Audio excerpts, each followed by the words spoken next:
People say the witching hour is at 3 a.m., the time when demons walk and witches cast spells. But the real story is older, stranger, and way less Christian. The original witching hour goes back way before Christianity, to pre-Christian Europe, where the night wasn't evil, it was sacred. It's when spirits, ancestors, and unseen forces were the closest to the living. Nature religions believed the veil between worlds thinned when humans were less noisy and asleep. Darkness wasn't demonic, it was unfiltered reality. But the church changed that later. The earliest written ancestor of the phrase appears around 1560. In France, known as the Hour of the Wolf, and I am not going to pronounce that in French, Lynn. If you're not following Lynn's journey, you should.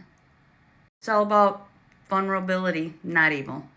But the term witching hour shows up in English around 1735, during a period in Britain where they were heavily prosecuting witchcraft. The churches couldn't prove that witches were real, but they can claim that they worked at night. The one time priests couldn't supervise people. The shift to 3 a.m. didn't happen until the 16 or 1700s during the late medieval theology.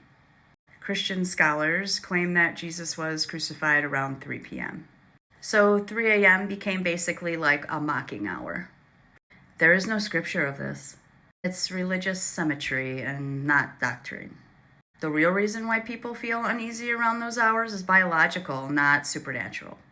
Between 2 a.m. and 4 a.m., human physiology hits its lowest point.